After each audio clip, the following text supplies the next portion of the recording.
Eric Bana's approach to playing Kyle Turner in Untamed is anything but typical. Bana fully immersed himself in the character's world, using the raw power of nature and the emotional depth of the script to shape his performance. For him, the wilderness became like a co-star in the story, a living, breathing force that influenced everything about Kyle's journey. Filming in the remote corners of British Columbia, Bana embraced the isolation, the weather, and the rugged terrain to tap into Kyle's inner struggles, his grief, guilt, and the haunting memories of his late son, Caleb. Bana has said that the beauty and scale of the wilderness often made the cast and crew feel like they were pinching themselves, just to believe they were really there. But beyond the stunning scenery, it was what the environment did for him as an actor that made the biggest impact. Bana's portrayal of Kyle is marked by a quiet, rugged authenticity. He leaned into emotional stillness and physical solitude, breathing the fresh forest air, riding horseback at dawn, and spending long stretches in a lonely cabin. He's described Untamed as a cross between a nature documentary and a murder mystery, which really gets at how much the land itself becomes part of the story. Every scene outdoors, the silent woods, the cold mornings, the vast wilderness, reflects Kyle's emotional state. Kyle isn't just dealing with a mystery, he's still mourning Caleb, trying to navigate a world that feels both beautiful and unbearably painful. Bana even lived parts of that life off camera, spending weekends outdoors to keep close the emotional current of his character.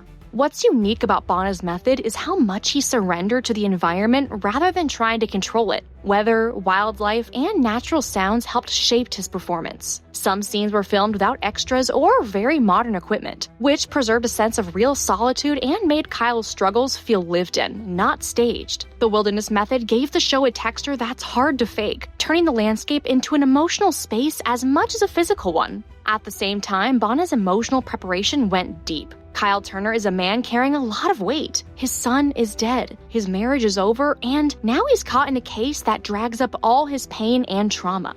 Bana talks about how the writing by showrunners Mark and Ellie Smith gave him the space to let Kyle's layers unfold naturally over time, instead of forcing big dramatic moments early on. The pilot script alone convinced him there was enough complexity in Kyle's story to commit fully.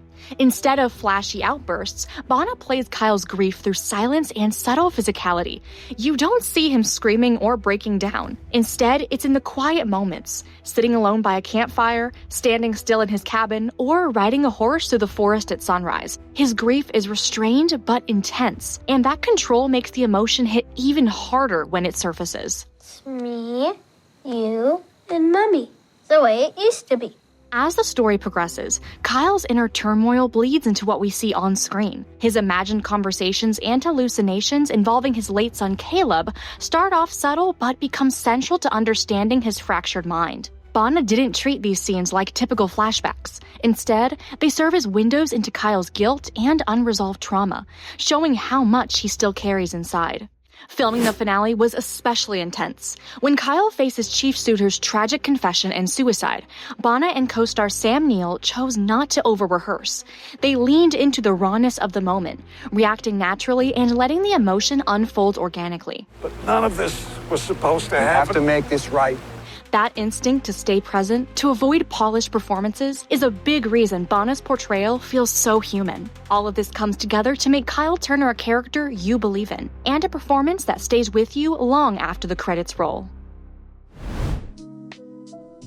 One of the coolest tricks Netflix pulled off with Untamed was making people believe they were deep in Yosemite National Park when they never left British Columbia. Mark and Ellie Smith, along with cinematographers Michael McDonough and Brandon Ugama, pulled together a seamless illusion that fooled even the most die-hard national park fans. Through smart location scouting, crafty cinematography, and few well-placed shots of the real Yosemite, they transformed BC into one of America's most iconic wilderness landscapes. Instead of trying to get permits and fight through strict regulations to shoot in the actual Yosemite, the team chose a more flexible alternative. British Columbia has a ton of natural beauty that mirrors Yosemite's terrain. Towering cliffs, dense forests, glacial lakes, plus the freedom to actually film there without red tape slowing everything down. For example, Mount Seymour and Stawamus Chief stood in for El Capitan, the massive granite cliff Yosemite is famous for. These spots gave the show that same sense of scale and drama, especially in scenes like the opening body fall shot. Forested areas like Chipker Park and Greenwood Park provided those tall, misty woods that dominate Kyle's patrol routes and investigation sequences.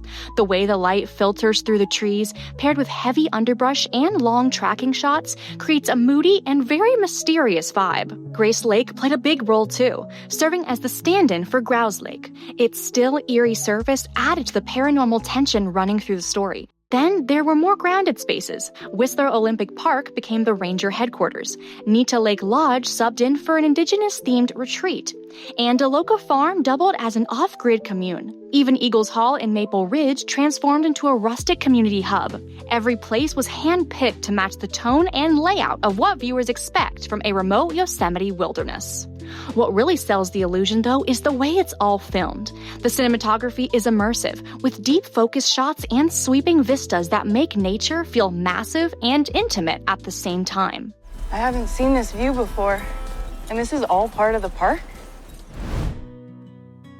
From the emotional performances to the gritty, wild setting, a lot of it comes down to the chemistry between Eric Bana and Sam Neill, along with the show's commitment to practical effects and natural cinematography. Nothing feels overpolished or artificial. It's raw in all the right ways.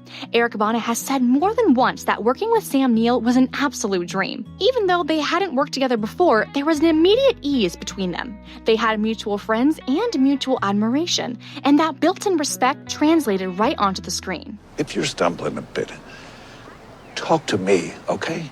In the show, Neill plays Paul Suter, one of the only people Kyle Turner truly respects. Their relationship is layered, not just a simple mentor-mentee thing, but emotionally complicated too. There's a quiet trust between them that becomes the emotional core of the show, especially as the story heads toward its darker twists. Kyle, I swear on my life, I never meant to hurt her. In the finale, when everything comes to a head between Kyle and Suter, Bana credits Neill's grounded, deeply human performance with helping him stay emotionally present. They didn't rehearse it into the ground or try to craft some big dramatic moment. It all came out of the moment itself. That natural give and take is what makes the twist land so hard. And while performances hold the emotional heart of the show, the way Untamed looks and feels is just as important. What's really impressive is how they pulled off such a cinematic experience with very little CGI. Most of what you see, those sweeping landscapes, rugged trails, thundering rivers, it's all real. The horse riding scenes, for example, were all filmed live on location. No green screens, no digital touch-ups, just actors and horses navigating real terrain. One of us doesn't understand the physics of horsepower. It gives the show a natural tension because you can tell they're actually out there, dealing with uneven ground, wind, and weather. Bana even joked that they were basically getting paid to ride horses through stunning wilderness. Then there's the river work. The Chicamus River and that wild balls-to-the-wall waterfall weren't CGI. They're real places, and the production leaned into their danger and beauty. You can feel the mist and hear the roar of the water. It's loud, slippery, unpredictable. That kind of environment raises the stakes without saying a word. Even the cabin where Kyle lives is the real deal.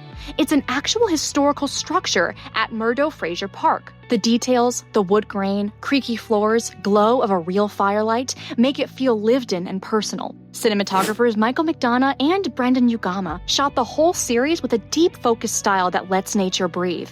They used long takes, wide shots, and played with natural light. Sunbeams breaking through trees, fog rolling across a lake. No flashy edits or visual effects. Just mood and realism. Wildlife, too, was suggested more than shown.